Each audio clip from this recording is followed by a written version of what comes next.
सभी को नमस्कार। मैं कौशल कुमार और स्वागत है आपका हमारे चैनल स्टडी विद कौशल में। आज हम लोग मध्यकालीन भारत के इतिहास का जो दिल्ली सल्तनत का टॉपिक पढ़ रहे थे उसमें हम लोग दूसरा वंश पढ़ेंगे, खिलजी वंश। खिलजी वंश के बारे में आज हम लोग पढ़ेंगे। इससे पहले हम लोगों ने 2 पार्ट में गुलाम वंश यानी कि मामलुक वंश के बारे में पढ़ लिया है, जिसमें हम लोगों ने कुतुबुद्दीन ऐबक, इल्तुतमिश, रजिया सुल्तान, नसरुद्दीन महमूद, बलबन, इन सब के बारे में काफ़ी डिटेल से पढ़ा है। लेकिन आज जो है हम लोग खिलजी वंश के बारे में पढ़ेंगे। इसका कार्यकाल काफ़ी कम है, ये केवल 30 वर्ष तक ये वंश शासन करता है। 1290 से 1320 ईस्वी तक ये वंश शासन करता है और कहा जाता है कि दिल्ली सल्तनत का सबसे कम समय तक सबसे कम अंतराल में रहने वाला वंश यही है। इसके 3 महत्वपूर्ण शासक हैं। पहला जलालुद्दीन खिलजी, दूसरा अलाउद्दीन खिलजी और तीसरा मुबारक शाह खिलजी। मुबारक शाह खिलजी इस वंश का अंतिम शासक है। बहुत लोग कहते हैं कि नसरुद्दीन खुसरो शाह इस वंश का अंतिम शासक है।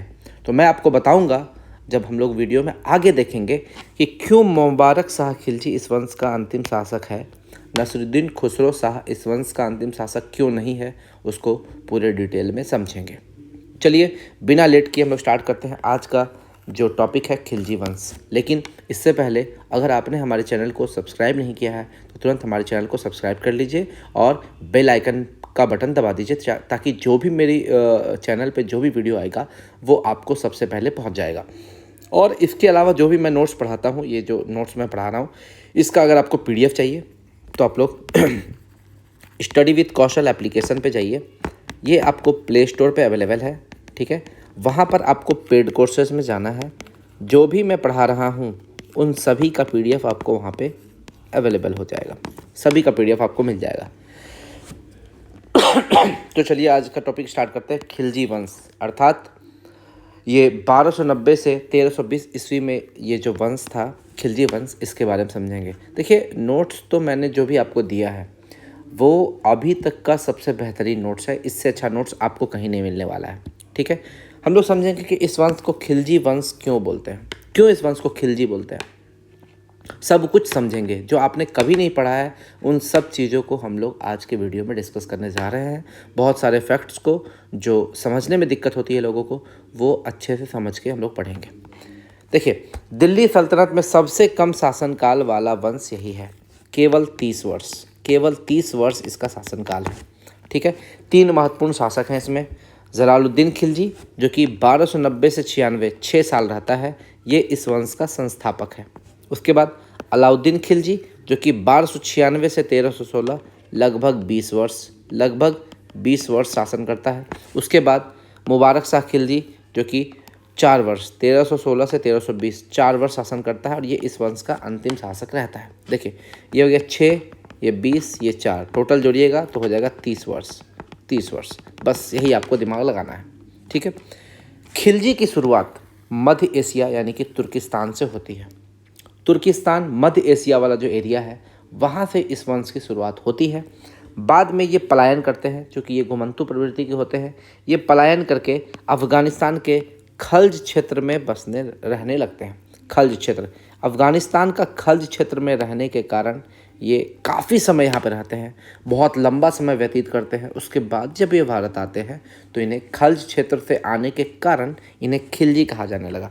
बहुत लंबे समय तक यहाँ रहने के बाद इन्हें खिलजी कहा जाने लगा। तो खिलजी नाम क्यों पड़ा, क्योंकि ये अफ़गानिस्तान के खल्ज क्षेत्र में पलायन करके गए थे। लेकिन इनका मूल स्थान तुर्किस्तान है, मूल स्थान तुर्किस्तान है जो कि मध्य एशिया में पड़ता है। चूँकि ये तुर्क तो हैं परंतु मूल तुर्क से दूर थे, इसलिए इन्हें निम्न तुर्क की संज्ञा दी जाती है, टर्किश ऑफ लोअर ऑर्डर। निम्न तुर्क क्यों कहा है, क्योंकि ये तुर्किस्तान में नहीं है, तुर्किस्तान से दूर हो चुके हैं, ठीक है। खल्ज क्षेत्र अफगानिस्तान में बस चुके हैं। ये मूल जो तुर्क होते हैं उनसे दूर है, इसीलिए इसे निम्न वर्ग का तुर्क भी कहा जाता है, टर्किश ऑफ लोअर ऑर्डर, ठीक है। दिल्ली सल्तनत में इनकी एंट्री इल्तुतमिश के समय होती है। दिल्ली सल्तनत में आखिर ये खिलजी वंश कहाँ से आते हैं बताइए। ये खिलजी वंश दिल्ली सल्तनत में इल्तुतमिश के समय आते हैं और नॉर्थ वेस्ट सीमा पर रक्षा करने के लिए इनकी भर्ती सेना में की जाती है। जो उत्तर पश्चिम क्षेत्र है, सीमा प्रांत वाला क्षेत्र है, वहाँ पर मंगोलों से सल्तनत की सुरक्षा प्रदान करने के लिए इस वंश के लोगों को सिपाही के रूप में भर्ती किया गया था उस समय। उसके बाद धीरे धीरे ये अपना पोजीशन स्ट्रांग करते गए, और पोजीशन स्ट्रांग करने के बाद ये धीरे धीरे दिल्ली सल्तनत की प्रशासन में एंट्री लिए। प्रशासन में एंट्री करने के बाद ये धीरे धीरे सुल्तान के काफ़ी क्लोज आए, और क्लोज आने के बाद इतने क्लोज आ गए कि गुलाम वंश के अंतिम शासक ख्यूमर्स की हत्या कर दी जलालुद्दीन खिलजी ने, और इसने खिलजी वंश की नींव डाली। देखिए, जलालुद्दीन खिलजी 1290 से 1296, एक एक करके हम लोग सभी शासकों के बारे में पढ़ेंगे। देखिए, जलालुद्दीन खिलजी का वास्तविक नाम था फिरोज खिलजी, ठीक है, फिरोज खिलजी इसका वास्तविक नाम था, लेकिन जलालुद्दीन जो है वो इसे उपाधि दी गई थी, ठीक है। गुलाम वंश के अंतिम शासक ख्यूमर्स ने इसे अपना वजीर बनाया था। वजीर हम लोग पहले बताए थे 3 पोस्ट होता था। सबसे पहले नंबर पे आता था सुल्तान, दूसरे नंबर पे आता था वजीर, और तीसरे नंबर पे आता था नायाब ए मामलिकात। तो नायाब का पद 3rd नंबर पर आता था, लेकिन कभी जिसको नायाब का पद मिलता था वो अनऑफिशियली सारे सत्ता का पावर अपने अंदर ले लेता था, और सुल्तान को भी कभी कभी मात दे देता था। तो इससे वजीर का पोस्ट यानी कि 2nd नंबर पर जो पोस्ट होता है वो मिला था। ख्यूमर्स अत्यधिक अयोग्य शासक था, इतना अयोग्य कि कोई भी नहीं चाहेगा कि ये राजा रहे, जनता भी खुश नहीं रहती थी। इसलिए जून 1290 में फिरोज शाह यानी कि ये जलालुद्दीन खिलजी, इसका वास्तविक नाम है फिरोज शाह, इस फिरोज शाह खिलजी ने ख्यूमर्स की हत्या कर दी, और गुलाम वंश का अंत हो गया, और खिलजी वंश का यहीं पर स्थापना कर दिया जाता है। देखिए, इतिहासकार RP त्रिपाठी क्या कहते हैं, वो इस घटना को खिलजी क्रांति कहते हैं, खिलजी क्रांति, ठीक है। ख्यूमर्स की हत्या करने के बाद फिरोज खिलजी को जलालुद्दीन की उपाधि दी गई, यानी कि जलालुद्दीन इसका पहले नाम नहीं था, इसका वास्तविक नाम था फिरोज खिलजी, लेकिन चूंकि इसे जलालुद्दीन की उपाधि दी गई इसलिए आपको पूरा नाम बोलना है जलालुद्दीन फिरोज खिलजी, ठीक है। आगे बढ़ते हैं। ख्यूमर्स की हत्या करने के कारण इसे दिल्ली की जनता और अमीरों का डर सता रहा था। इसको डर लगता था कि कहीं यह दिल्ली जाएगा तो लोग इसे मार तो नहीं देंगे, इसीलिए ये 1 वर्ष तक दिल्ली नहीं गया, जब तक कि दिल्ली का माहौल शांत नहीं हो गया। ये दिल्ली से थोड़ा सा दूर रहा। कहाँ रहता था? ये दिल्ली के पास ही एक किलो गढ़ी या किलो खड़ी, कहीं कहीं किलो गढ़ी लिखा रहेगा, कहीं कहीं किलो खड़ी लिखा रहेगा। तो ये किलो गढ़ी या किलो गढ़ी जो कि दिल्ली के पास ही है, वहाँ पर 1 वर्ष तक रहा और इसी को अपनी आरंभिक राजधानी बनाई। यानी कि शुरुआत में इसने इसी किलो गढ़ी को यहाँ अपना राजधानी बनवाया। ये किलो गढ़ी कैकूबाद के द्वारा बनवाया गया था। किलो गढ़ी कैकूबाद के द्वारा बनाया गया था। यह किलो गढ़ी या किलो खड़ी का जो किला है वहाँ पर 1 वर्ष तक रहा। यही इसी को अपनी आरंभिक राजधानी बनाई। 1 वर्ष के बाद जब इसे विश्वास हो जाता है कि दिल्ली की जनता ने इसे अपना लिया है, तब यह दिल्ली जाता है, ठीक है। लेकिन दिल्ली जाने के बाद भी ये कभी भी लाल महल के राज सिंहासन पर नहीं बैठता है। लाल महल का राज सिंहासन बलबन के द्वारा बनाया गया था, कभी नहीं बैठता वहाँ पे। बर्नी क्या कहता है कि इस राज सिंहासन को देखकर रोते हुए फिरोज शाह कहता है, मुझ जैसे दास की इतनी हिमाकत कहाँ कि मैं अपने आला यानी कि बलबन, आला या मौला के सिंहासन पर बैठ सकूं, यानी कि बलबन के सिंहासन पर बैठ सकूं, इतनी मेरी हिमाकत कहाँ, इतनी मेरी जुर्रत कहाँ। इसने नस्लीयता का जो सिद्धांत था उसको ख़त्म किया। इसने योग्यता को अपनाया, योग्यता के आधार पर लोगों को भर्ती करना शुरू किया। ये निम्न तुर्क के रूलर थे, यानी कि मैं पहले ही बता दिया हूँ कि ये चूँकि मूल टर्किश नहीं थे इसीलिए निम्न तुर्क कहलाए। तो ये निम्न तुर्क के थे। उसके बाद धर्म को और राजनीति को अलग किए, जो कि बलबन से अलग है। बलबन धर्म को राजनीति से जोड़ता था, ये धर्म को राजनीति से अलग किया और इसने अमीर तुर्क के प्रभाव को भी ख़त्म किया। इसीलिए RP त्रिपाठी ने खिलजी क्रांति शब्द का प्रयोग किया है क्योंकि खिलजी आए तो कहीं ना कहीं गुलाम वंश से थोड़े से वो अलग आए, गुलाम वंश से अलग हटकर उन्होंने काम किया। 70 वर्ष की आयु में ये सुल्तान बनता है और यह दिल्ली सल्तनत का सबसे वृद्ध सुल्तान था, सबसे बुजुर्ग सुल्तान था। ऐसे बुजुर्ग तो बहुत सारे हुए, बलबन भी थे, लेकिन जिस समय सुल्तान बना उस समय वो बुजुर्ग नहीं था बलबन। ठीक है, आगे। यह उदार था, सॉफ्ट काइंड था। ठीक है, यह सॉफ्ट था, काइंड हार्टेड था। इसका एग्जाम्पल देखिए, ये उदार क्यों था, सॉफ्ट क्यों था। प्रयागराज में कड़ा या मानिकपुर, जो मलिक छज्जू द्वारा वहाँ पर विद्रोह किया गया था, कड़ा या मानिकपुर, देखिए यही मलिक छज्जू द्वारा विद्रोह किया जाएगा, बाद में वहाँ पर अलाउद्दीन खिलजी को दे देगा। अलाउद्दीन खिलजी राजा बनने से पहले कड़ा मानिकपुर का सूबेदार था। तो अलाउद्दीन खिलजी से भी पहले मलिक छज्जू था, उसने विद्रोह कर दिया सुल्तान के खिलाफ। सुल्तान गया, विद्रोह को शांत किया, लेकिन इस मलिक छज्जू को माफ़ कर दिया, मलिक छज्जू को माफ़ कर दिया, माफ़ कर दिया। तो इससे पता चलता है कि सुल्तान उदार था, सुल्तान सॉफ्ट काइंड हार्टेड था। चोर या ठग जो होता था, चोर या ठग, उसको भी वो मारता नहीं था। चोर या ठग, बड़े से बड़ा ठग भी अगर होता था उसको वो मारता नहीं था, बहुत दूर भेज देता था। यानी कि अगर मान लीजिए कि एकदम बॉर्डर वाले एरिया में दूर दूर भेज देता था, मारता नहीं था, उसका ट्रांसफ़र कर देता था। इसने क्रूरता की नीति का त्याग किया था, क्रूरता की नीति का त्याग किया था। जैसे देखिए मलिक अहमद चप, मलिक अहमद चप जो है वो फिरोज का भांजा है, फिरोज का भांजा है। ठीक है, यह सुल्तान को कहता है कि अगर सत्ता के नियमों का पालन नहीं हो पा रहा है तो संन्यास ले लो और सत्ता त्याग दो। क्यों? ये देखता था कि भाई चोर को भी माफ़ कर दे रहा है, ठग को माफ़ कर दे रहा है, तो मलिक छज्जू को माफ़ कर दिया। मलिक छज्जू को जो माफ़ किया तो इसने, जो मलिक अहमद चप है, बोलता है कि आप छोड़ दीजिए, अगर आपसे नहीं हो रहा, बूढ़े हो गए हैं, आपको आराम करना है तो संन्यास ले लीजिए। लेकिन आप इस तरह चोरों को, उचक्कों को, जो विद्रोह कर रहा है उसको अगर छोड़ते रहिएगा तो एक समय वही आपके सर पर प्रहार करेगा। याद रखिएगा, जिसको आप छोड़ रहे हैं वही आपका गद्दी छीन लेगा। फिरोज बड़ी शालीनता से उत्तर देता है। ठीक है, फिरोज यानी कि गयासुद्दीन खिलजी है ना, सॉरी, फिरोज यानी कि ये तुगलक, जलालुद्दीन खिलजी। ठीक है, जलालुद्दीन खिलजी ये क्या बोलता है बड़ा ही शालीनता से इसका अपना भांजा का उत्तर देता है। बोलता है कि मैं 70 वर्ष का वृद्ध मुसलमान हूँ, अब मेरे अंदर हिम्मत नहीं है कि मैं मुस्लिम भाई का खून बहाऊं और ईश्वर के पाप का भागी बनूं। ये भी मानता हूँ कि मुझसे पहले जितने शासक हुए हैं सभी क्रूर हुए हैं, परंतु मैं क्रूरता का त्याग करना चाहता हूँ। यानी कि इसने क्रूरता का त्याग किया था। लेकिन इसका एक अपवाद भी है। भाई इसकी क्रूरता सब जगह क्यों नहीं दिखती है? सूफी संत सिद्दी मौला, इसके खिलाफ इसने क्रूरता की थी। किसी ने सुल्तान के कान भर दिए कि ये जो सूफी संत सिद्दी मौला है वो आपके खिलाफ कुछ बोल रहा है, ये आपसे ज़्यादा लोकप्रिय हो रहा है। इसकी लोकप्रियता को देखते हुए सुल्तान को ये डर हुआ सुल्तान को ये डर हुआ कि कहीं ये मेरी गद्दी ना छीन ले। इसको इनसिक्योरिटी फील हुआ। इसने क्या किया? इस सूफी संत सिद्दी मौला को हाथी से कुचलवा दिया। ये जो सिद्दी मौला थे सूफी संत, इसके गुरु थे बाबा फरीद। बाबा फरीद ये सूफी संत थे। तो इनको जब मरवाया तो बहुत सारे मुस्लिम जो है इनके खिलाफ हो गए, बहुत मुस्लिम खिलाफ हो गए। बर्नी ने भी क्या कहा? बर्नी का कथन था, यहीं से सुल्तान ने अपने विनाश की जड़ों को तलाशना शुरू कर दिया। यानी कि यहीं पर सुल्तान जो है वो गलत काम कर दिया। सुल्तान ने दीवान ए वकूफ़ नामक विभाग की स्थापना की, जो कि आय व्यय का ब्यौरा रखता था। आय व्यय का ब्यौरा रखता था।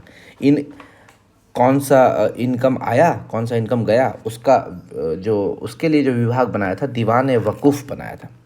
इसके समय में अलुग खां, जिसको उलुग खां भी बोलते हैं, उसके नेतृत्व में मंगोलों का आक्रमण होता था। परंतु अरकली खां जो था, जो जलालुद्दीन का बेटा था, उसके द्वारा मंगोल बुरी तरह पराजित हुआ। इसीलिए अरकली खां को हम लोग पूर्व का रुस्तम भी बोलते हैं। एक और व्यक्ति है जिसको हम लोग पूर्व का रुस्तम बोलते हैं, वो हम लोग आगे पढ़ेंगे। पूर्व का रुस्तम दो व्यक्तियों को कहा जाता है, एक तो ये अरकली खां, ठीक है, और दूसरा एक और व्यक्ति है, वो हम लोग वहाँ आगे पढ़ेंगे। अलाउद्दीन खिलजी पढ़ेंगे, वहाँ पढ़ेंगे, ठीक है। तो ये अरकली खां अकेले मंगोलों को धूल चटा दिया, ठीक है, और ये जलालुद्दीन का बेटा था। कहीं ना कहीं ये भी राजगद्दी पर बैठने का हकदार था, ठीक है। इस घटना के बाद जब ये मंगोलों को हराया तो 4000 मंगोल जो थे वो इस्लाम धर्म स्वीकार करके दिल्ली में बस गए, और जहाँ पर ये दिल्ली में बसे उस क्षेत्र को आज मंगोलपुरी कहा जाता है। 4,000 लोग अपना धर्म चेंज कर लिए, इस्लाम धर्म को स्वीकार कर लिए। मंगोल जो है वो इस्लाम धर्म स्वीकार करते हैं 4,000 मंगोल, और दिल्ली के एक क्षेत्र में बस जाते हैं जिसे आज हम लोग मंगोलपुरी कहते हैं। इसके बाद जलालुद्दीन का रणथंभौर अभियान 1291 में होता है।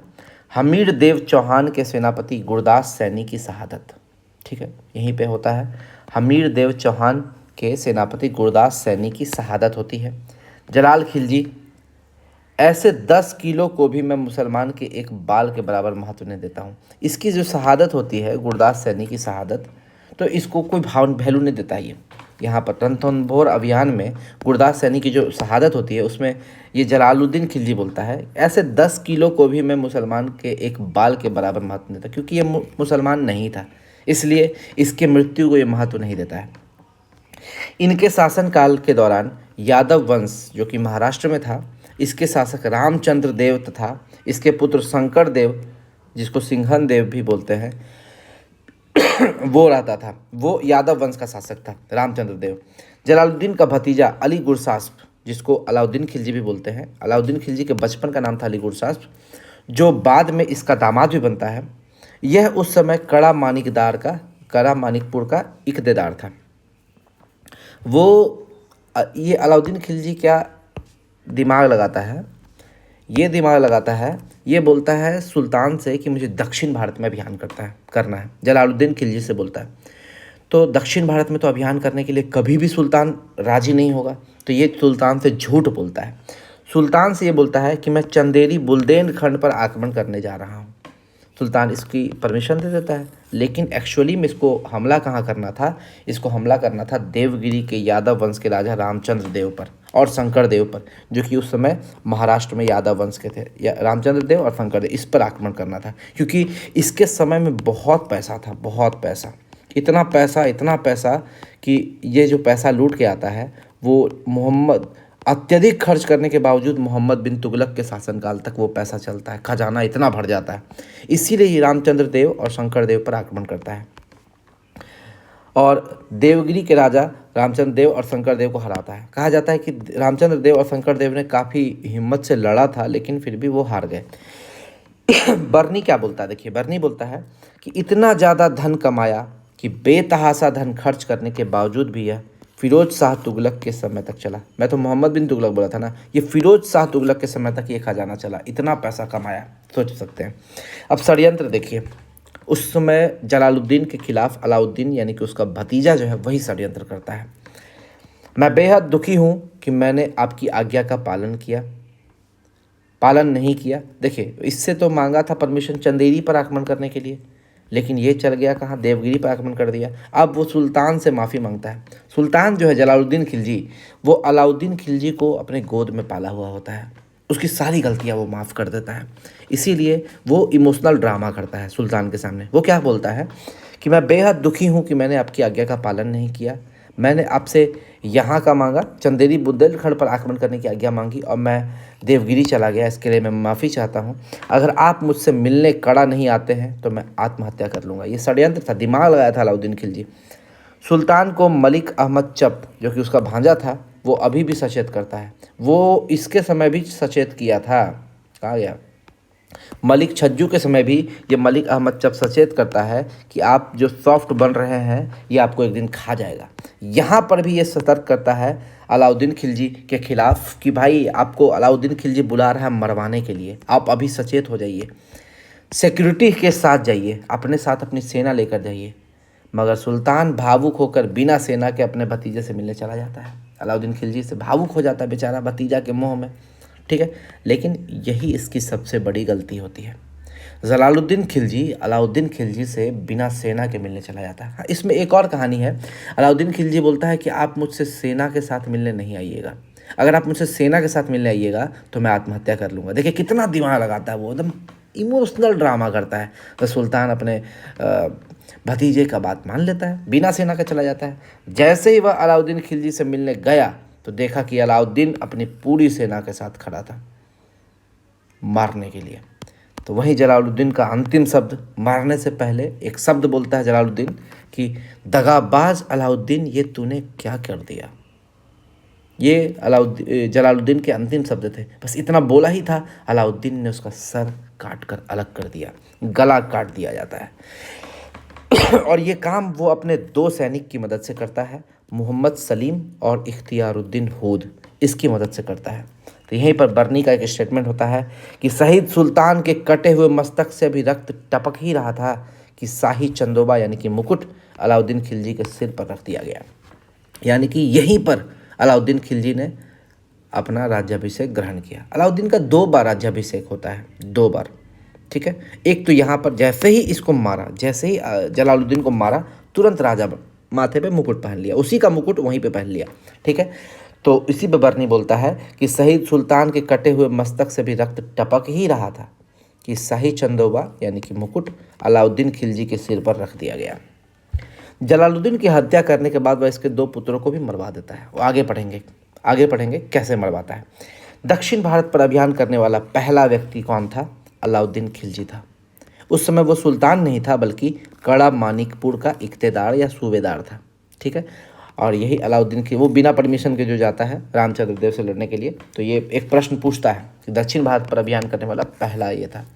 और कुछ कथन देख लेते हैं। कोई इतना अयोग्य नहीं था जितना जलालुद्दीन था, ये कथन था KS लाल का। उदार निरंकुशवाद नीति अपनाई, ये कहा SB पांडे ने कहा। SB पांडे। राजत्व उसके लिए धोखा था या वैभव अस्थायी, ये बर्नी का कथन था। सुल्तान का हृदय अशोक के समान था, ये हबीबुल्ला का कथन था। और कुपात्र सुल्तान के रूप में आया वह भद्र पुरुष के रूप में कार्य किया, ये कुपात्र सुल्तान की तरह आया लेकिन एक भद्र पुरुष के रूप में कार्य किया, ये कथन था S राय का। तो ये सब कथन कभी कभी पूछ लेता है तो वो आपको याद रखना है। अब आते हैं अलाउद्दीन खिलजी। जलालुद्दीन खिलजी को बुरी तरह मारने के बाद अलाउद्दीन खिलजी आता है, इसके 2 बेटे को भी मरवाता है, हम लोग पढ़ेंगे। एक तो अरकली खां, जो कि पूर्व का रुस्तम बोलते हैं, अरकली खां, ये मंगोलों को हराता है। ये भी जलालुद्दीन का बेटा रहता है, इसके बारे में देखेंगे कि कैसे मरवाता है। आगे देखिए। देखिए, अलाउद्दीन खिलजी की तुलना कभी कभी बलबन से की जाती है। क्यों? क्योंकि बलबन बहुत ही क्रूर था, निरंकुश था और अपनी राजा की जो सुल्तान की गरिमा है उसको बचाने के लिए काम किया था। तो दोनों में कुछ तो अंतर था। देखिए, बलबन ने दिल्ली सल्तनत का सुदृढ़ीकरण किया, जबकि अलाउद्दीन के समय सल्तनत के साम्राज्यवादी युग का आरंभ हुआ। बलबन निरंकुश था, बलबन क्रूर था, लेकिन बलबन के क्रूरता का एकमात्र रीजन था सुल्तान की गरिमा को फिर से वापस लाना। लेकिन अलाउद्दीन खिलजी जो क्रूर था, निरंकुश था, इसका रीजन था अपनी साम्राज्यवाद की नीति का बढ़ावा देना। ये क्षेत्रवाद करता था, ये साम्राज्यवाद करता था, ये अपनी क्षेत्र की सीमाओं को बढ़ाना चाहता था, ये विश्व विजय करना चाहता था, ये दूसरा सिकंदर बनना चाहता था। इसीलिए ये अपने आप को सिकंदर ए सानी कहता था। अलाउद्दीन खिलजी का एकमात्र उद्देश्य साम्राज्यवाद था, जबकि बलबन का उद्देश्य क्या था? बलबन का उद्देश्य था राजा की गरिमा को फिर से वापस लाना। यही अंतर है दोनों में। इसीलिए कहीं ना कहीं बलबन से भी ज़्यादा क्रूरता अपनाया था अलाउद्दीन खिलजी ने, और ज़्यादा, बलबन से भी ज़्यादा निरंकुश था। यह जलालुद्दीन खिलजी का भतीजा था और दामाद भी था। सुल्तान बनने से पहले इसके पास कड़ा और मानिकपुर की इख्तियारी थी या सूबेदारी थी, जो बोलिए। जलालुद्दीन ने इसे अमीर ए तुजुक का पद दिया था। जब जलालुद्दीन अपने भतीजे को बहुत मानता था, उसे वो अमीर ए तुजुक का पद दिया था। इसके बचपन का नाम अली गुरसास्प था। इसका राज्याभिषेक 2 बार हुआ। पहला बार जब उसने जलालुद्दीन खिलजी का सर कटवा दिया, उस समय जून जुलाई 1296 में कड़ा मानिकपुर प्रयागराज में जब उसने बुलाया था, जब इसने जलालुद्दीन को मारा था, उसके तुरंत बाद नहीं कहा, बर्नी का कथन था कि अभी तो सुल्तान के सर से मस्तक से खून टपक ही रहा, रक्त टपक ही रहा था कि शाही चंदोबा इसके सर पर बैठा दिया गया। तो वो एक बार उस समय राज्याभिषेक हुआ। उसके बाद एक बार जब अक्टूबर 1296 में लाल महल दिल्ली में, जब इसके दोनों बेटे को, इसको डर था अलाउद्दीन खिलजी को कि जैसे दिल्ली आएगा तो दिल्ली में उसका विरोध किया जाएगा, तो पहले तो जलालुद्दीन को मारा, फिर उसके दोनों बेटे को मारा। अब बेटे को मारने के बाद लाल महल दिल्ली में ये अपना राज्याभिषेक करता है 2 बार। एक बार राजा सुल्तान जलालुद्दीन को मारने के बाद और उसके 2 बेटे को मारने के बाद लाल महल दिल्ली में राज्याभिषेक करता है। ये लाल महल वही है जिसे बलबन ने बनाया था। उपाधियाँ इसकी देखिए, सुल्तान बनते समय यह सिकंदर ए सानी की उपाधि धारण करता है।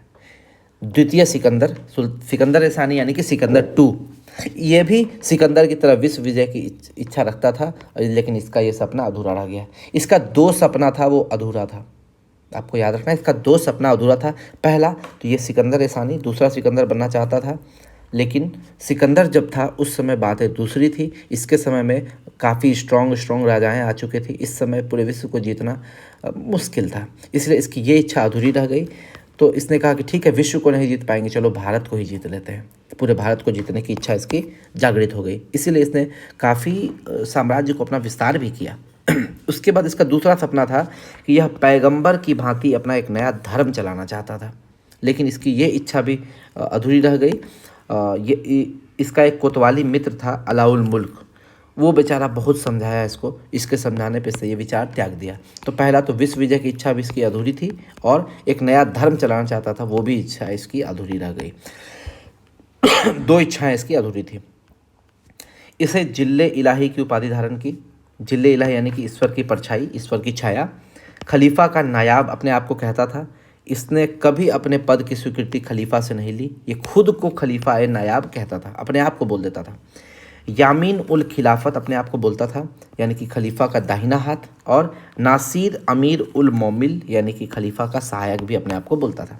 ये समझिएगा, ईश्वर की परछाई बोला, खलीफा का नायाब बोला अपने आप को, यानी कि कभी भी अपने पद की स्वीकृति खलीफा से नहीं ली, खुद को खलीफा का नायाब बोलता था। यामीन उल खिलाफत खलीफा का दाहिना हाथ बोलता था। नासिर अमीर उल मोमिन यानी कि खलीफा का सहायक बोलता था।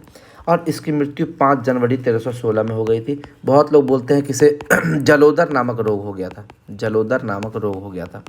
मरते इसकी मृत्यु बहुत दर्दनाक हुई। बर्नी ने पहले ही कहा था कि ये अपने चाचा जान की हत्या करके मरा है, अपने चाचा जान की हत्या किया है और उसके धोखे से मारा है। तो जिस तरह तुमने धोखा किया है, तुम्हारी मृत्यु भी उतनी ही खतरनाक होगी। और बर्नी का ये कथन सही हो सच साबित हो गया। अलाउद्दीन खिलजी की मृत्यु बहुत दर्दनाक होती है। इसका जो दास रहता है मलिक काफूर, वो इसके साथ षड्यंत्र करता है। और बर्नी कहता है कि मरते समय सुल्तान पागल सा हो गया था, वो अपना मांस खाने लगा था, इतना पागल हो गया था वो। बहुत दर्दनाक मौत होती है। और बहुत लोग कहते हैं कि इसकी मृत्यु जलोदर नामक रोग से हुई थी। तो याद रखिएगा, जो भी आपके एग्जाम में पूछे वो मार देना है। अब आगे आते हैं। राजत्व का सिद्धांत इसने अपनाया बलबन की तरह, लेकिन याद रखिएगा, बलबन के राजत्व का सिद्धांत अपनाने का कुछ और रीजन था और अलाउद्दीन खिलजी का उद्देश्य कुछ और था। बलबन का उद्देश्य था सुल्तान की गरिमा को पुनः स्थापित करना, क्योंकि उसमें सुल्तान का लोग इज्जत करना ही भूल गए थे। लेकिन अलाउद्दीन खिलजी का उद्देश्य था साम्राज्यवाद करना, विश्व विजय करना। ठीक है, इसके लिए राजत्व के सिद्धांत के लिए इसने जो पहला नियम अपनाया निरंकुशता का, और ये बलबन से ज़्यादा निरंकुश था। हिंसात्मक नीति अपनाई, यानी कि मारता काटता था, कोई अहिंसा नहीं, हिंसात्मक नीति अपनाई। कठोर न्याय की व्यवस्था, यानी कि अगर कोई गलत करता है तो उसे सज़ा मिलेगी, कठोर न्याय की व्यवस्था बलबन की तरह ये भी अपनाया। इसने नस्लीयता की नीति की जगह योग्यता की नीति को अपनाई। इसीलिए तो आरपी त्रिपाठी कौन है, आरएस त्रिपाठी की आरपी त्रिपाठी, इसने इसको खिलजी क्रांति कहा है, क्योंकि गुलाम वंश से अलग हटकर इसने गुलाम वंश में बलबन जो था वो नस्लीयता की नीति को अपनाता था। वो केवल तुर्क को ही बड़े पोस्ट पर देखना चाहता था। और उसका एक कथन भी था बलबन का। बलबन कहता था कि जब मैं किसी गैर तुर्क को देखता हूँ तो मेरी जो क्या बोलते हैं नाड़ी जो है वो क्रोध से भर जाती है और मेरा हाथ अपने आप तलवार के म्यान पर चला जाता है। वो बलबन का कथन था, यानी कि वो नस्लीयता को मानता था। लेकिन अलाउद्दीन खिलजी उल्टा था, ये योग्यता की नीति को मानता था। इसलिए इसने सेना में हिंदुओं को भी स्थान दिया, इसने हिंदुओं को भी प्रशासन में स्थान दिया। यही चीज़ बाद में औरंगजेब भी अपनाता है। औरंगजेब भी अपनी सेना में हिंदुओं को स्थान देता है। सुल्तान बनने के लिए खलीफा से मान्यता की आवश्यकता नहीं। ये कहता था कि सुल्तान बनने के लिए खलीफा से कोई मान्यता लेने की जरूरत नहीं, ये खुद को ही खलीफा का नायाब घोषित कर दिया था। धर्म और राजनीति को ये बिल्कुल अलग किया। ये बोला कि इस्लाम का सम्मान करता हूँ परंतु अंधा अनुयायी नहीं हूँ। इसने शरीयत यानी कि मुस्लिम कानून को प्राथमिकता नहीं दी। कहा कि शरीयत को मैं मानता हूँ लेकिन राजनीति और धर्म बिल्कुल अलग है। राजनीति करना है, शासन चलाना है तो धर्म को राजनीति से अलग करना ही पड़ेगा। ईश्वर के स्थान पर सामर्थ्य को शक्ति का स्रोत माना। इसने ये नहीं कहा कि मेरी शक्ति का स्रोत ईश्वर है, इसने कहा कि मुझ में इतनी क्षमता है इसलिए मैं राजा हूँ, यानी कि इसने सामर्थ्य को शक्ति का स्रोत माना। ये भी जब राजा बना तो कुछ आरंभिक समस्याएं थी, उनको देख लेते हैं। मुल्तान में जलाल के वंशज जैसे कि अरकली खां, जिसको मलिक ए जहाँ की उपाधि भी मिली है, और इसको अरकली खां जो है ये क्या बोलते हैं, मंगोल को हरा देता है। मंगल को हराने का इसे पूर्व का रुस्तम भी कहा जाता है, पूर्व का रुस्तम भी कहा जाता है, तो ये भी आपको याद रखना है। और उलुग खां और जफ़र खां, ठीक है, जफ़र खां भी इसके, देखिए जफ़र खां को भी पूर्व का रुस्तम कहा जाता है, पूर्व का रुस्तम, और अरकली खां को भी पूर्व का रुस्तम कहा जाता है, ठीक है। लेकिन जफ़र खां अलाउद्दीन का वंशज नहीं था, इसीलिए सबसे पहले ये उलुग खां और जफ़र खां के हेल्प से इसको अरकली खां को मरवा देता है। और अरकली खां को मरवाने के बाद ये दूसरी बार राज्याभिषेक करता है। एक बार तो जून जुलाई 1296, फिर एक बार अक्टूबर 1296। जून जुलाई में जब उसका राज्याभिषेक होता है तो वो जलालुद्दीन को मारने के बाद, और अक्टूबर में इस अरकली खां को मारने के बाद दूसरी बार ये राज्याभिषेक करता है। और अरकली खां से इसको बहुत इनसिक्योरिटी होती है क्योंकि ये बहुत सक्षम, योग्य रहता है। और इसको मरवाने के लिए अलाउद्दीन खिलजी ने 4000 की सेना भेजी और सभी को मरवा दिया, जितने भी केवल अरकली खां ही नहीं, अरकली खां सबसे योग्य था, और इसके परिवार में जितने भी सदस्य थे, छोटे छोटे बच्चे सबको मरवा दिया। गुजरात अभियान में इसकी मदद नव मुसलमान ने की थी। नव मुसलमान कौन? वही जो 4000 मंगोलपुरी, जो मंगोलपुरी में रहते थे, जो मंगोल हारे थे, अरकली खां ने जिसको हराया था, वही मंगोल जो है मंगोलपुरी में रहने लगे थे, वही नव मुसलमान गुजरात अभियान में इसकी मदद करते हैं, अलाउद्दीन खिलजी की मदद करते हैं। जीतने के बाद ये नव मुसलमान जो कि 4000 थे मंगोलपुरी में, इन्होंने विद्रोह किया, ठीक है। कर्णदेव को हटाने के बाद विद्रोह किया तो सुल्तान ने इस विद्रोह को दबा दिया। ये आपको याद रखना है कि जो मंगोलपुरी में जो मुसलमान नए नए बने थे, ठीक है, मंगोलपुरी में जो मंगोलियन थे, मंगोल शासक थे, वो लोग मुसलमान बने थे, उन लोगों के विद्रोह को भी सुल्तान ने दबाया। फिर दिल्ली में एक हाजी मौला का विद्रोह हुआ था, उसको दबा दिया, ठीक है, हाजी मौला, उसका विद्रोह को दबा दिया। अमीरों का षड्यंत्र सबसे खतरनाक होता है, ये अमीरों का षड्यंत्र, तो इसने अमीरों का षड्यंत्र को एक एक करके समाप्त किया। जैसे अमीरों के षड्यंत्र, इसने पता लगाया कि अमीरों का षड्यंत्र है क्या। मैं आपको कहानी बताता हूँ, अमीरों का षड्यंत्र क्या है। इसने पता लगाया तो इसने देखा कि अमीर लोग जो हैं वो गुटबाजी करते हैं। अमीर और मालिक के बीच में काफ़ी दोस्ती है, अमीर और मलिक के बीच में काफ़ी दोस्ती है। ये शराब पर मिलते हैं, यानी कि शराब पीने के बहाने ये मिलते हैं, शराब पीते हैं, और शराब पीने के क्रम में इन लोगों में दोस्ती होती है। ये पैसे उड़ाते हैं, ठीक है, और गरीबों का शोषण करते हैं, राज्य को डेवलप होने से बचाते हैं, सुल्तान के खिलाफ चुगलियाँ करते हैं। तो ये छोटे छोटे चीज़ जो है, अब बहुत बड़ी बड़ी जानकारी है राज्य के बारे में जो सुल्तान तक पहुँचने ही नहीं देते हैं। तो सुल्तान क्या किया, एक एक करके अमीरों के षड्यंत्र को समाप्त करने लगा। ये क्या किया, छोटे छोटे सामंत को ख़त्म कर दिया, केवल बड़े बड़े सामंत को रहने दिया। तो जैसे ही छोटे छोटे सामंत खत्म होंगे तो जो सामंत अमीरों को मिले हुए थे वो ख़त्म हो जाएंगे। तो एक तो वहाँ पर बंद हो गया। उसके बाद जिसको भी गिफ्ट में, उपहार में, धर्म के रूप में जिसको भी कोई ज़मीन दिया गया था वो ज़मीन वापस लेने लगा, और इस ज़मीन को लेने के बाद उसको सरकारी भूमि में बदल दिया, खालसा भूमि। उस समय सरकारी भूमि को खालसा भूमि कहा जाता था, तुरंत उसको खालसा भूमि में कन्वर्ट कर दिया। ये कहा जाता है कि जितने भी दिल्ली सल्तनत के सुल्तान हुए उसमें सबसे ज़्यादा खालसा भूमि अलाउद्दीन खिलजी के पास था। सभी के ज़मीनें हड़प लिया। अब अमीर किस पर जोर दिखाएगा, जिससे वो लगान वसूलता था वही आप उसका इनकम का स्रोत ही आप ले लिए। उसके बाद मद्य या शराबबंदी कर दिया, शराबबंदी ही बंद कर दी, मतलब शराबबंदी लगा दिया। अब क्या हुआ, अब क्या होगा कि जो शराब पर मिलते थे अमीर और मलिक, तो उन लोगों के बीच में मिलना ही बंद हो गया, ठीक है। उसके बाद यदि किसी अमीर को आपस में शादी कर, अब देखिए क्या होता था, एक अमीर दूसरे अमीर से शादी कर लेता था तो वो और मजबूत हो जाता था, उसकी स्थिति मजबूत हो जाती थी। तो सुल्तान बोला कि साला 2 अमीर अगर शादी कर लेगा तो उन लोगों में दोस्ती बढ़ेगा और दोस्ती फैमिली रिलेशन में बदल जाएगा, यानी कि वो लोग और स्ट्रांग हो जाएगा, सुल्तान के खिलाफ खड़ा हो जाएगा। इसने बोला कि अगर किसी अमीर को आपस में शादी करना है तो सुल्तान से लिखित में अनुमति लेना होगा, और इसके बाद शादी जब आप कर लिए तो अमीर का जो बच्चा होगा वो सुल्तान का दास के बराबर होगा, वो फिर अमीर नहीं होगा। बड़ा ही खतरनाक कंडीशन लगा दिया ये कि अगर 2 अमीर शादी करता है उससे जो बच्चा होता है वो सुल्तान का दास बनेगा। भाई अब कोई अमीर साथ ये नहीं करेगा डर के मारे।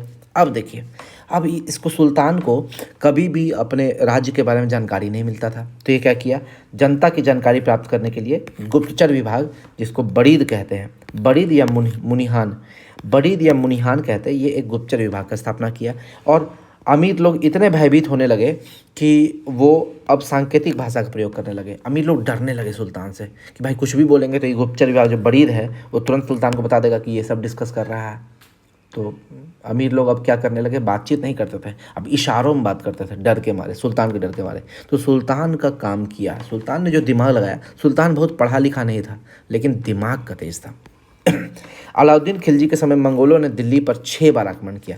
किसी किसी बुक में 7 बार लिखा रहता है, ठीक है, लेकिन मैंने जितनी भी बुक पढ़ा है मैक्सिमम बुक्स में, यहाँ तक कि एनसीईआरटी में 6 बार आक्रमण का वर्णन किया गया है, ठीक है। तो अलाउद्दीन खिलजी के समय मंगोलों ने दिल्ली पर 6 बार आक्रमण किया। अलाउद्दीन खिलजी ने बलबन के संरक्षणवाद के विपरीत, बलबन मंगोलों से बचाव करता था, लेकिन ये क्या बोला, बचाव नहीं करेंगे, जाके कत्लेआम करेंगे। इसने रक्तपात की नीति का अपनाई, ये जा के मारता था। तो पहला 3 विद्रोह में जफर खान था, फिर जफर खान मर गया, मंगोलों से लड़ते लड़ते मर गया, ठीक है। अब बाकी का 3 विद्रोह में जफर खान नहीं था, अलाउद्दीन खिलजी खुद आया था। 1297-98 में एक विद्रोह होता है जिसमें कादर खां था मंगोल, कादर खां का आक्रमण होता है। वहाँ पर उलुग खां और जफर खां ये दोनों मिल के इस कादर खां का चटनी बना देते हैं। फिर 1299 में युद्ध होता है मंगोलों का, जिसमें साल्दी का आक्रमण होता है। मंगोल कौन थे, साल्दी। वहाँ पर भी जफर खां मंगोलों को हरा देता है। उसके बाद 1299 में 2 लोग आक्रमण करते हैं, कुतलुज और ख्वाजा। काफ़ी खतरनाक आक्रमण होता है, एक डायरेक्शन से नहीं 2 डायरेक्शन से आते हैं। यहाँ पर किली का युद्ध होता है, किली में जाकर युद्ध होता है, जफर खां फिर वहाँ पर मंगोलों को हरा देते हैं, लेकिन मंगोल से लड़ते लड़ते यहाँ जफर खां मारे जाते हैं। मंगोल हार तो जाते हैं लेकिन मारे जाते हैं। जफर खां मरता है तो मंगोल बहुत अंदर तक घुस जाते हैं, मंगोल का दिल्ली तक आक्रमण हो जाता है इसी युद्ध में, क्योंकि जफर खां मारा गया था। इसी जफर खां को मंगोलों से इतना खतरनाक लड़ने के कारण इसे पूर्व का रुस्तम भी कहा जाता है। तो पूर्व का रुस्तम 2 हो गया, एक तो जफर खां और एक जलालुद्दीन खिलजी का बेटा अरकली खां, दोनों को पूर्व का रुस्तम कहा जाता था। जफर खां ने मंगोलों को बुरी तरह रौंद डाला। प्रथम 3 युद्ध में था लेकिन मंगोल अभियान में ये मारा गया, इसे भी पूर्व का रुस्तम कहा गया। लोग जफर खां से इतना डरते थे कि इसके खिलाफ एक कथन भी था, इसके लिए एक कथन भी था, क्या तूने जफर को देखा है जो तुम पानी भी नहीं पीते हो, यानी कि पानी भी नहीं पीते हो। मंगोल लोग ऐसा, मंगोलों में ये कथन फेमस था, तुम पानी क्यों नहीं पी रहे हो, तुम जफर खां को देखे हो क्या। जफर खां इतना खतरनाक था। 1303 में तारगी का आक्रमण होता है, तो चूंकि जफर खां मर गया तो अलाउद्दीन खिलजी खुद ही यहाँ पर युद्ध करने आता है और जीत जाता है। 1305 में अली बेग का आक्रमण होता है जिसमें अमरोहा का युद्ध होता है, इसमें भी अलाउद्दीन खिलजी जीत जाता है। 1306 में कबक खां के नेतृत्व में युद्ध होता है जिसमें मलिक काफूर, अलाउद्दीन खिलजी का जो दास है मलिक काफूर, वो आता है और वो यहाँ पर कबक खां को हरा देता है। ये मलिक काफूर, अलाउद्दीन ने इसे 1000 दिनार में खरीदा था, ठीक है, इसलिए इसे 1000 दिनारी भी कहते हैं। मलिक काफूर को 1000 दिनारी भी कहा जाता है। आगे आते हैं, अलाउद्दीन के कुछ अभियान हैं। अलाउद्दीन ने उत्तर भारत में भी अभियान किया और दक्षिण भारत में भी अभियान किया। अभियान का मतलब जीतने के पर्पज से जाता था। उत्तर भारत में इसने गुजरात पर अभियान किया 1299 में, फिर रणथंभौर पर अभियान किया 1301 में, फिर चित्तौड़ पर अभियान किया 1303 में, फिर मालवा पर 1305 में, फिर जालोर पर 1311 में। यही चित्तौड़ है राणा रतन सिंह जिस पे पद्मावत मूवी बनी है। और ठीक है, तो आप लोग याद रखिएगा, गुजरात, रणथंभौर, चित्तौड़, मालवा, जालौर, ये सीक्वेंस आप लोग को याद रखना है। 1299, 1301, 1303 चित्तौड़ पर युद्ध होता है 1303 में, फिर 1305 में मालवा, 1311 में जालौर। अब दक्षिण भारत का देख लेते हैं। दक्षिण भारत पर इसका अभियान का सीक्वेंस, वारंगल 1303 से 10 इसमें हार जाता है। देखिए, अलाउद्दीन दक्षिण भारत में जो पहला अभियान करता है उसमें हार जाता है, लॉस। फिर देवगिरी 1308 यहाँ जीतता है, इसीलिए दक्षिण भारत में अलाउद्दीन का पहला जो विजय वो देवगिरी कहा जाता है, याद रखिएगा। वारंगल नहीं, वारंगल हार जाता है। वारंगल दूसरी बार जीतता है, देवगिरी के बाद फिर एक बार वारंगल पे आक्रमण करता है, तब जीत जाता है, वारंगल जीत जाता है। लेकिन पहला जो जीत है इसका वो देवगिरी है। अब आक्रमण पूछेगा, आक्रमण पहले वारंगल पर किया है लेकिन जीता पहले देवगिरी को है। फिर द्वार समुद्र या होयसल पर 1310 में आक्रमण करता है। फिर पांड्या मालाबार में 1311 में करता है। रखिएगा, पांड्या मालाबार पर 1311 में जो आक्रमण करता है ये जीतता नहीं है, वहाँ से वापस आ जाता है, जीतता नहीं, याद रखिएगा। तो ये सीक्वेंस है, आपको याद रखना है। इसके लिए अलाउद्दीन खिलजी ने अप्रत्यक्ष नियंत्रण की नीति अपनाई। कौन सी नीति अपनाई? अप्रत्यक्ष नियंत्रण की नीति, ये आपको याद रखना है। और मंगोल से लड़ने के लिए कौन सी नीति अपनाई थी? रक्तपात की नीति। देखिए सारा नीति आपको याद रखना है। लेन पुल ने इसे सल्तनत काल का समुद्रगुप्त कहा है। किसको? अलाउद्दीन खिलजी को। लेन पुल ने अलाउद्दीन खिलजी को सल्तनत काल का समुद्रगुप्त कहा है, ये भी आपको याद रखना है। ये वर्ड काफ़ी पूछता है एग्जाम में। अब उत्तर भारत का अभियान एक एक करके देखते हैं। पहले उत्तर भारत का अभियान देखेंगे, फिर दक्षिण भारत का अभियान। सबसे जरूरी है गुजरात अभियान 1299। गुजरात अभियान में नुसरत खां लीड कर रहा था। इसने 1000 दिनार में, यही नुसरत खां इसने खरीदा, 1000 दिनार में मलिक काफूर को खरीदा, और इसलिए इसे 1000 दिनारी भी कहते हैं। और ये मलिक काफूर जो था वो 6 फीट का हिजरा था। और ये नुसरत खां इस मलिक काफूर को खरीदने के बाद सुल्तान को दे देता है। सुल्तान काफ़ी खुश होता है। यहाँ के राजा कर्णदेव जो कि देवगिरी में शरण लेता है, यहाँ का राजा कर्णदेव देवगिरी में शरण लेता है, ठीक है। और कर्णदेव देवगिरी में शरण लेता है, भागता है किसको? अपनी पुत्री को लेकर। पत्नी को छोड़ देता है, पुत्री को लेकर भाग जाता है। पुत्री थी इसकी देवल रानी, देवल रानी, इसको लेकर साथ में जाता है। और इसकी पत्नी कमला देवी बेचारी वहीं रह जाती है। अलाउद्दीन खिलजी आता है तो कर्णदेव तो भागा हो रहता है, उसकी पत्नी को पकड़ लेता है। बहुत सुंदर रहती है कमला देवी। अलाउद्दीन खिलजी इससे विवाह कर लेता है, बोलता है भाई इतनी सुंदर बीवी को हम जाने नहीं देंगे, ठीक है। इससे संबंध बनाता है और इसे मलिक ए जहाँ की उपाधि देता है। किसको? कमला देवी को, इसकी पत्नी को। इसको अपनी प्रिय पत्नी बनाता है, प्रिय पत्नी, सबसे फेवरेट पत्नी बना लेता है, ठीक है। अब देखिए इसकी जो पुत्री थे देवल रानी, उससे अलाउद्दीन, देखिए इसकी पत्नी से तो अलाउद्दीन शादी करता है, पुत्री को उसका बेटा पकड़ लेता है। कौन? पुत्री का बेटा विवाह अलाउद्दीन खिलजी के पुत्र खिज्र खां से होता है। और याद रखिएगा ये जो देवल रानी और खिज्र खां के बीच में जो प्रेम प्रसंग जो है, जो इश्क का मिलाप है, उसमें एक अमीर खुसरो ने एक पुस्तक लिखी है आशिका।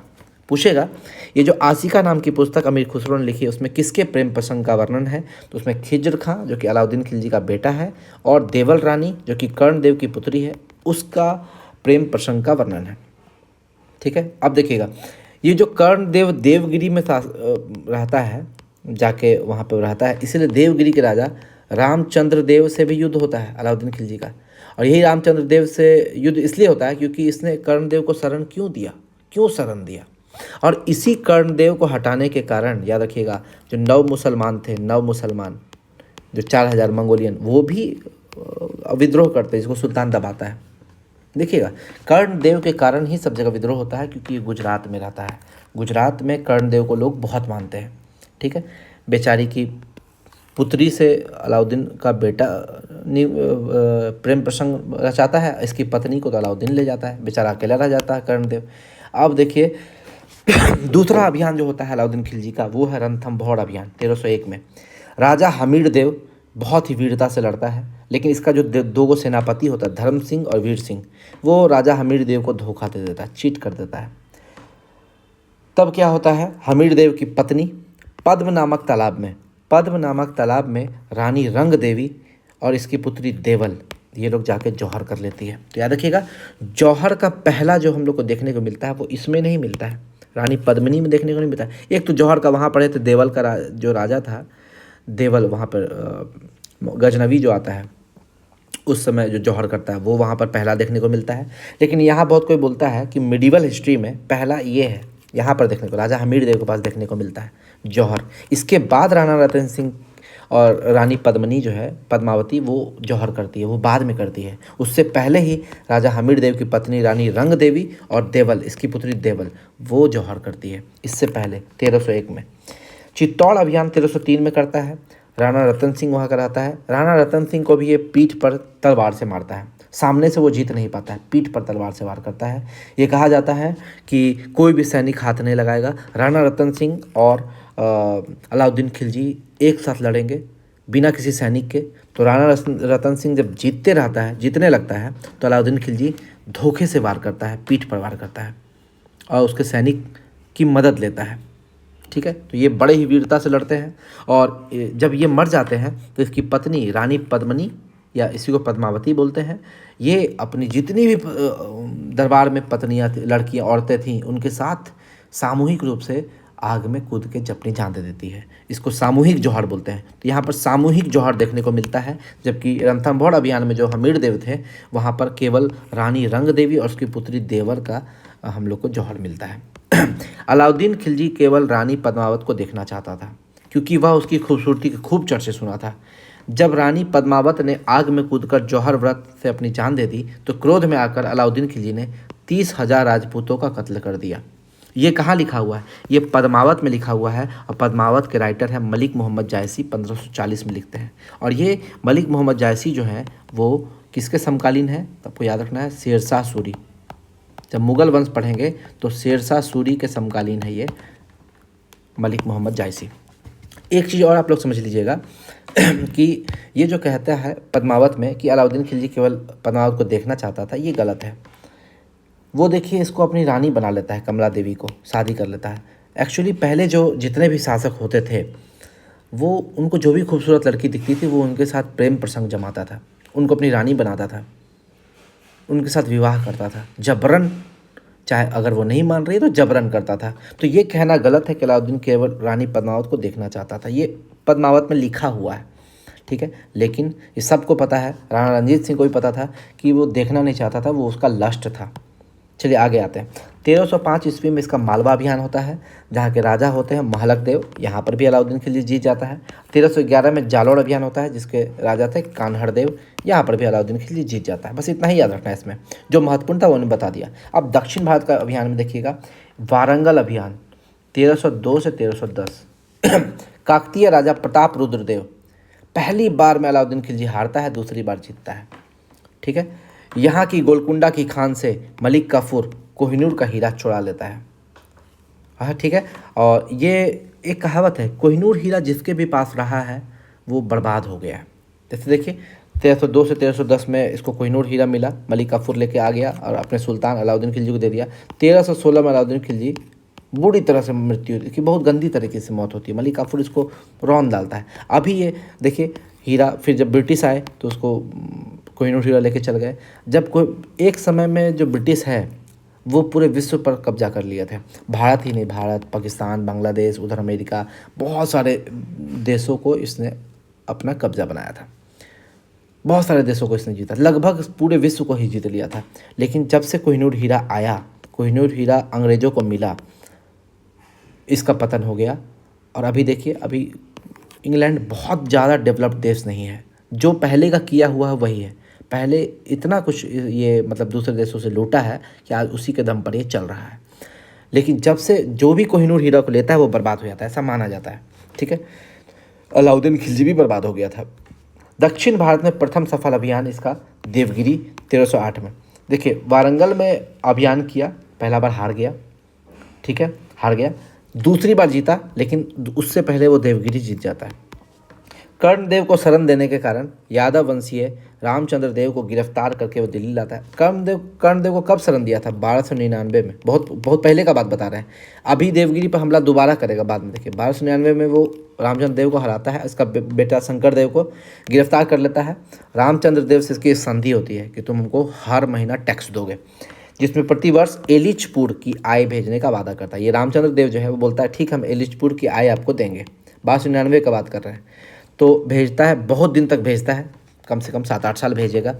परंतु जब रामचंद्र देव को कर भेजने से मना कर देता है तब फिर से युद्ध होता है। वो युद्ध 1308 में होता है, ठीक है। और इस बार रामचंद्र देव को हरा के मार देता है। फिर द्वार समुद्र अभियान 1310 में है।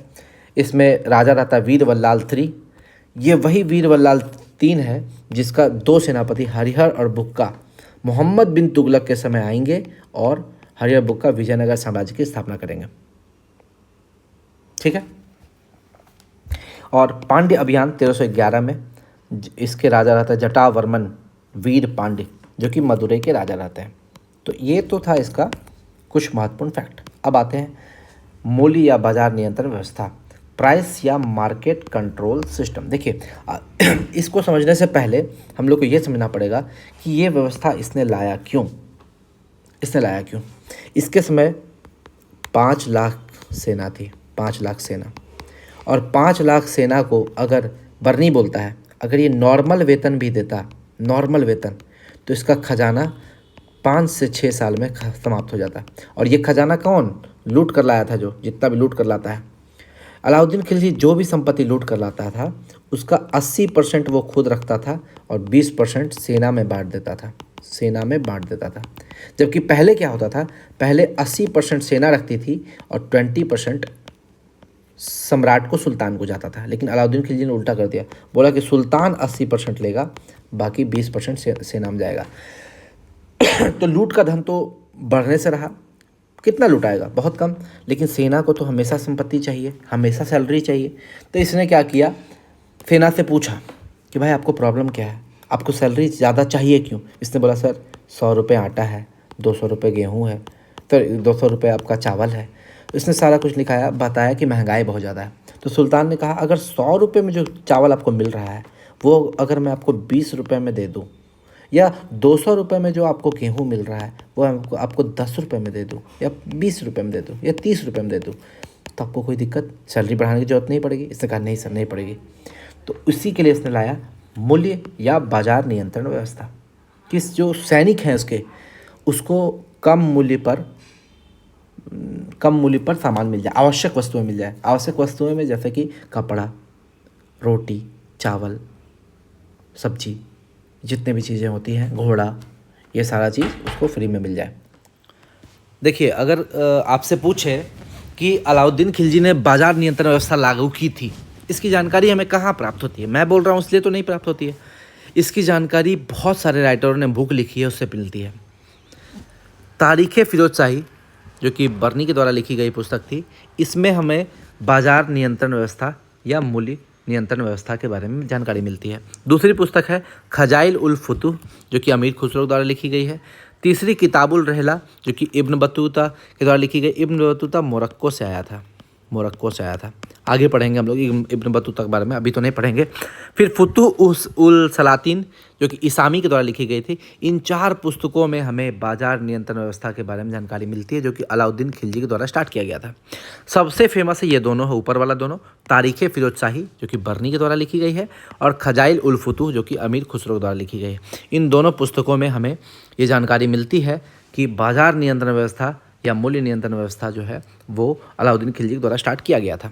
अलाउद्दीन खिलजी दिल्ली सल्तनत का पहला सुल्तान था जिसने नकद वेतन के आधार पर स्थायी सेना का गठन किया। देखिए, मैंने बताया था कि अलाउद्दीन खिलजी के पास 5 लाख की सेना थी, ठीक है, और 5 लाख की सेना को वो नगद वेतन देता था। नगद वेतन बोलता है एकदम हर महीने देंगे वेतन। तो अगर हर महीने वेतन देगा तो इसका तो खजाना तुरंत खाली हो जाएगा। और एक चीज़ और, ये स्थायी सेना रखा था। स्थायी सेना का मतलब है कि इसको ये लगता था कि मैं अगर 10 जगह सेना को रखूं अलग अलग जगह, ठीक है, और मैं जब युद्ध के समय सब सेना को बुलाऊं, तो एक तो सबसे पहला सेना को प्रशिक्षण टाइम टू टाइम देना ज़रूरी है, उसको ट्रेंड करना ज़रूरी है। और अगर मैं युद्ध के समय बुलाऊंगा तो वो अपनी लड़ने की कला को भूल जाएंगे। स्थायी सेना बार बार युद्ध के समय बुलाना वो सही नहीं लगा इसे, इसलिए इसने स्थायी सेना बनाया। तो आपसे पूछेगा दिल्ली सल्तनत का पहला सुल्तान जो नगद वेतन के आधार पर स्थायी सेना गठन किया वो था अलाउद्दीन खिलजी। 5 लाख की सेना थी। बर्नी ये बोलता था कि यदि अलाउद्दीन खिलजी की इतनी बड़ी सेना को साधारण वेतन भी दिया जाता तो राजकोष का खजाना 5 से 6 वर्षों में ही समाप्त हो जाता। इसलिए अलाउद्दीन खिलजी ने क्या किया कि सेना के वेतन में कमी कर दिया। बोला कि हम तुमको कम ही सैलरी देंगे, सैलरी कम देंगे, लेकिन तुमको सामान जो है सस्ते दर पे उपलब्ध कराएंगे। इसलिए इसने बाजार की स्थापना की और मूल्य नियंत्रण की नीति अपनाई। मूल्य नियंत्रण यानी कि प्राइस कंट्रोल सिस्टम या बाजार कंट्रोल सिस्टम, और सार्वजनिक वितरण प्रणाली अपनाई कि पब्लिक डिस्ट्रीब्यूशन सिस्टम, कि आपको एक जगह पर सभी सामान आपको मिल जाएगा जो भी आपके लिए आवश्यक है। मुख्य रूप से सैनिकों को सस्ते मूल्य पर वस्तुएं उपलब्ध कराने के लिए अलाउद्दीन ने बाजार व्यवस्था की स्थापना की। उसने मलिक काफूर को बाजार का अधीक्षक नियुक्त किया।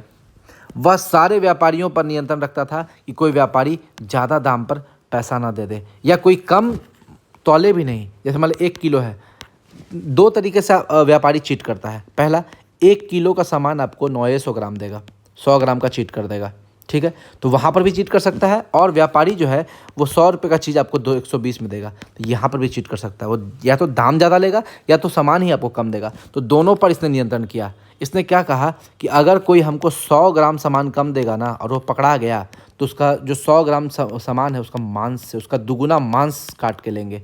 अलाउद्दीन खिलजी बोला जितना वो कम सामान देगा उसका दुगुना मांस उसके हम काट के ले लेंगे। देखिए व्यापारी भी डरता था, व्यापारी पर कंट्रोल कर दिया वो, ठीक है, ताकि सैनिकों को महंगी दर पर वस्तुएं ना मिल सके। जितनी भी आवश्यक वस्तुएं हैं उसका मूल्य सरकार तय करेगी। अलाउद्दीन खिलजी तय करता था कि इसका मूल्य हम कितना रखेंगे। उद्देश्य क्या था? साम्राज्यवाद की महत्वाकांक्षा को पूरा करना। ये अपना क्षेत्र को फैलाना चाहता था। इसका बाजार नियंत्रण करने का भी एकमात्र रीजन था साम्राज्यवाद की महत्वाकांक्षा को पूर्ण करने के लिए। परंतु यह बाजार व्यवस्था अलाउद्दीन खिलजी के संपूर्ण क्षेत्र में विकसित नहीं हो पाया। ये केवल दिल्ली और उसके आसपास के क्षेत्र में विकसित हो पाया। अलाउद्दीन का क्षेत्र तो बहुत दूर था, लेकिन बहुत दूर तक नहीं जा पाया। ये केवल दिल्ली और उसके आसपास के क्षेत्र में ही ये बाजार व्यवस्था लागू हो पाई। तो जो भी लोग दूर दूर से आते थे वो दिल्ली से सामान एक ही बार में लेके चले जाते थे, क्योंकि दिल्ली में सामान सस्ता मिलता था। सुल्तान ने 3 प्रकार के बाजार बनाए। पहला, मंडी या गल्ला मंडी, जो कि अनाज और सब्जी वहाँ पर मिलता था। तीसरा, सराय ए अदल, यहाँ पर आपको कपड़ा और तेल मिलता था, यानी कि ग्रॉसरी वाला चीज़ मिलता था। और दास और घोड़ा, स्लेव और हाउस के लिए भी इसने बाजार बनाए। तो ये 3 तरह का बाजार था, ठीक है। और प्राइस लिस्ट होता था, आपको एक लिस्ट मिला हुआ, उसमें लिस्ट में सब चीज़ का प्राइस लिखा हुआ है। और उस प्राइस लिस्ट पर अंतिम सहमति सुल्तान देते थे। सुल्तान लिख देते थे कि हाँ इसका इतना प्राइस होगा, इसका इतना प्राइस होगा। वो लिस्ट में चावल का दाम इतना होगा, आटा का दाम इतना होगा, वो फिक्स कर देते थे। तो ये सुल्तान की सहमति होती थी प्राइस लिस्ट पर। कठोर दंड विधान, very strict punishment, 2 into months, यानी कि कोई व्यापारी जितना कम सामान तौलेगा उसके शरीर से उसका 2 गुना मांस काट कर तौल दिया जाएगा, ठीक है। अब देखिए ये जो बाजार व्यवस्था थी इसमें सीक्वेंस देखिएगा। सबसे ऊपर रहेगा सुल्तान, सबसे ऊपर सुल्तान। सुल्तान के नीचे एक विभाग था दीवाने रियासत, ये डिपार्टमेंट था। और इस डिपार्टमेंट का प्रमुख होता था सदर ए रियासत। और ये पहला व्यक्ति जो सदर ए रियासत बना था वो था मलिक याकूब। कहीं कहीं काफूर लिखा रहता है, कहीं कहीं याकूब रहता है, ठीक है, आप देख लीजिएगा। और इस दीवाने रियासत विभाग के अंतर्गत 3 था। एक तो सहनाए मंडी बताए, मंडी जो कि अनाज, फिर सराय अदल और एक दास के लिए था।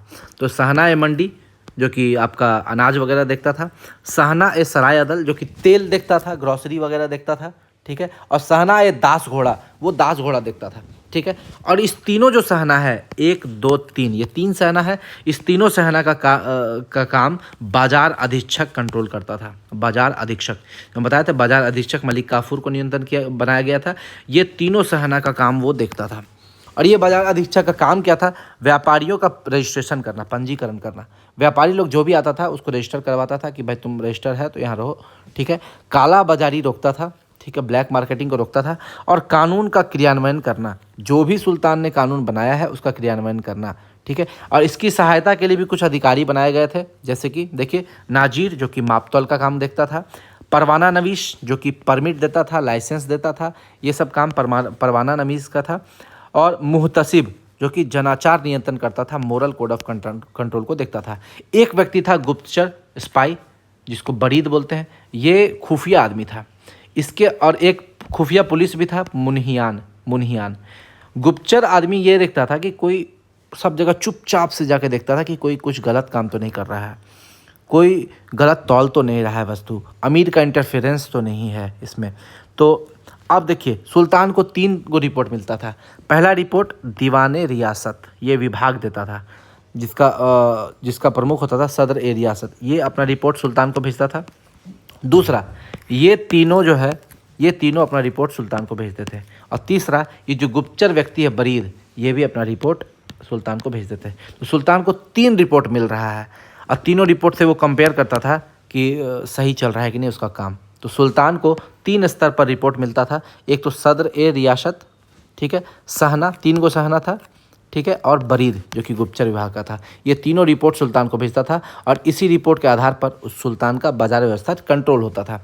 लेनपुल क्या बोलता है? इस व्यवस्था के कारण सुल्तान महान राजनीतिक अर्थशास्त्री बन गया, ठीक है। बरनी क्या बोलता है? 1 ऊँट का दाम 1 देग यानी कि जीतल रह गया था, परंतु वो एक दंग किसी के पास भी नहीं था। निजामी क्या बोलता है? ये अधिनियम सल्तनत काल की सर्वश्रेष्ठ उपलब्धि थी और सुल्तान की सबसे बड़ी उपलब्धि यही थी। राज्य में एक भंडार गृह बनाया सुल्तान। देखिए फ्यूचर का सोच रहा है कि कभी अकाल पड़ गया या कभी किसी को कोई दिक्कत हो गया है ना, राज्य में अनाज का दिक्कत होने लगा, तो उसके लिए ये भंडार गृह बनाता है, वेयर हाउस बनाता है अलाउद्दीन खिलजी, जहाँ पर इसने अनाज को स्टोर करना स्टार्ट किया। आवश्यकता पड़ने पर यहाँ से पब्लिक डिस्ट्रीब्यूशन सिस्टम के माध्यम से, यानी कि सार्वजनिक वितरण प्रणाली के माध्यम से या राशन व्यवस्था के माध्यम से ये अनाज यहाँ से निकाला जाता था। किसी को अनाज का दिक्कत हो गया तो वो वहीं से निकालेगा, ये भंडार गृह से निकालेगा। ठीक है, अब देखिए सल्तनत काल में ये जो राशन व्यवस्था लाने वाला पहला सुल्तान कौन था? अलाउद्दीन खिलजी था, ये भी आपको याद रखना है। अब पब्लिक डिस्ट्रीब्यूशन सिस्टम लाने वाला व्यक्ति भी पहला कौन था? अलाउद्दीन खिलजी था। ये सारा प्रश्न एग्जाम में पूछता है। अब है भू राजस्व सुधार। इसने भू राजस्व सुधार के लिए मसाहत प्रणाली की अपनाई। ठीक है, मसाहत प्रणाली अपनाने का भी उद्देश्य यही था, साम्राज्यवाद की महत्वाकांक्षा को पूर्ण करना। ये कुछ भी करेगा अलाउद्दीन खिलजी, इसका एक ही उद्देश्य रहेगा, साम्राज्यवाद की महत्वाकांक्षा। ये अपना साम्राज्य विस्तार करना चाहता है, ये विश्व विजय करना चाहता है, इसलिए ये अपने आप को सिकंदर सानी कहता था। इसके राजस्व मंत्री कौन थे? सर्फ कियानी, जो कि एक ईरानी थे, इसके द्वारा तैयार किया गया था। अलाउद्दीन खिलजी के राजस्व मंत्री सर्फ कियानी के द्वारा ये मसाहत प्रणाली तैयार किया गया था। इसने क्या किया? सबसे पहले जितने भी तरह के अनुदान थे, ग्रांट थे, राज्य द्वारा अनुदान मिल्क कहलाता था, धार्मिक उद्देश्य से जो अनुदान होता था वो वक्फ कहलाता था, पुरस्कार इनाम कहलाता था, और पेंशन इदरत कहलाता था। ये 4 तरह के जो अनुदान थे, इन सब को ये वापस ले लिया। अनुदान में जितनी भी भूमि मिली थी वो वापस ले लिया और उस भूमि को कन्वर्ट कर दिया सरकारी भूमि में, जिसको खालसा बोलते हैं। और पूछता है कि सल्तनत काल में सबसे ज़्यादा खालसा भूमि किसके पास थी? अलाउद्दीन खिलजी के पास थी, क्योंकि सारा खालसा भूमि, मतलब जितनी भी भूमि थी अनुदान की, उसको खालसा भूमि में कन्वर्ट किया था। इसलिए ये छोटे छोटे सामंत को या जमींदार को ख़त्म कर दिया।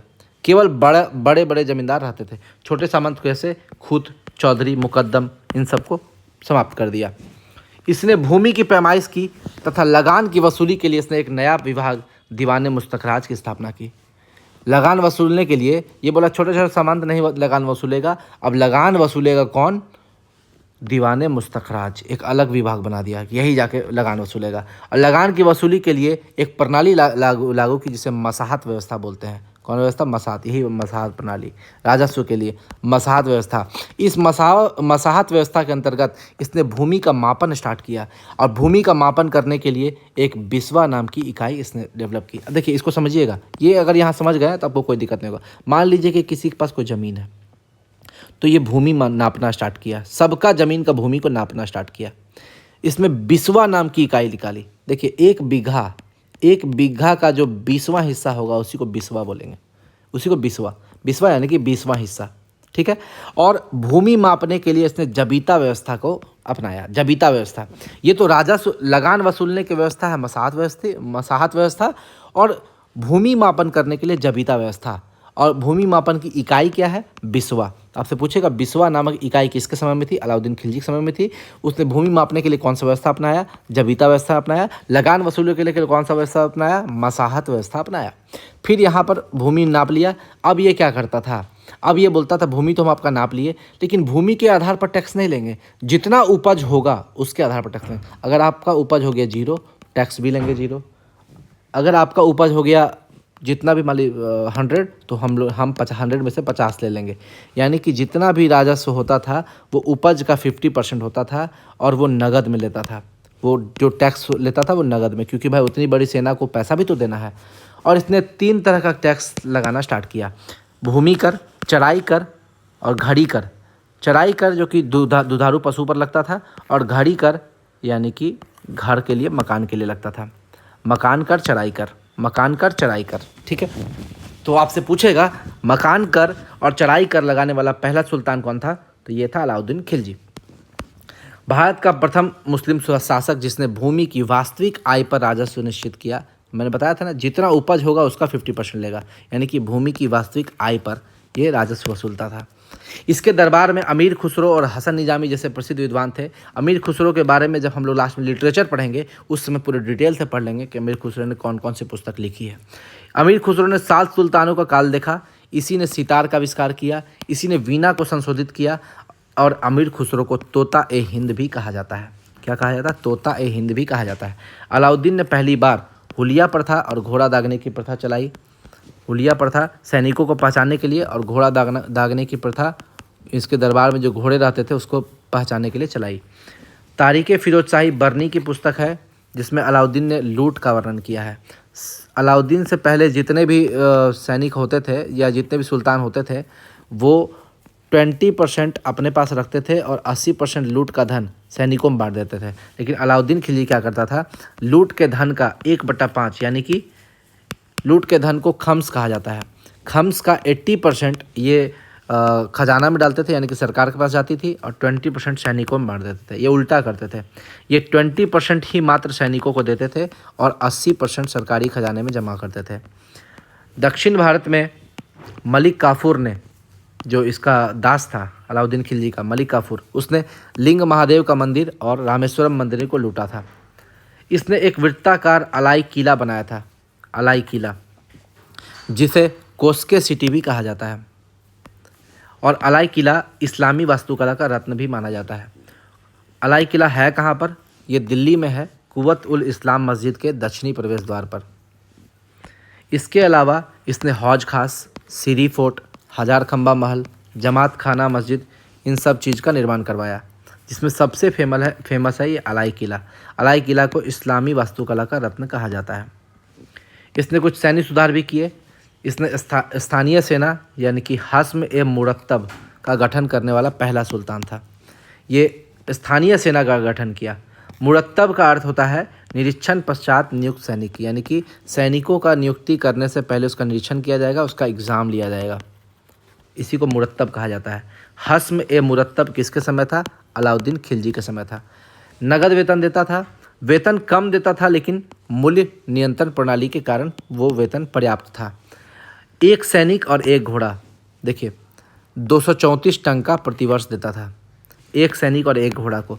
अब देखिए ये सैनिक अलाउद्दीन खिलजी का है या ये घोड़ा अलाउद्दीन खिलजी का, कैसे पता चलेगा? कहीं बाहरी घुसपैठिया तो नहीं घुसाया है, इसलिए क्या करता था, घोड़ा को दाग देता था, दाग प्रथा अपनाया। और सैनिक के लिए हुलिया प्रथा अपनाया। भाई सैनिक भी पहचान लेगा और घोड़ा भी पहचान लेगा कि वो अलाउद्दीन खिलजी का है, इसलिए उसने हुलिया प्रथा और दाग प्रथा को अपनाया। आपसे पूछता है क्वेश्चन कि हुलिया प्रथा और दाग प्रथा को अपनाने वाला पहला सुल्तान कौन था? तो अलाउद्दीन खिलजी था।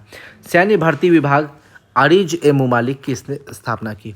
तो सेना को भर्ती किससे होगा? अरीज ए मुमालिक नामक विभाग कराएगा। लूट का धन जो कि खम्स होता था उसका 80% सुल्तान और 20% सैनिक, तो बता ही दी है। अलाउद्दीन को जलोदर नामक रोग हो गया था जिससे 1316 में इसकी मृत्यु हो गई, परंतु वास्तविकता यह थी कि इसे मलिक काफूर ने षड्यंत्र से मारा था। इसका अंतिम समय बहुत बुरा बीता था।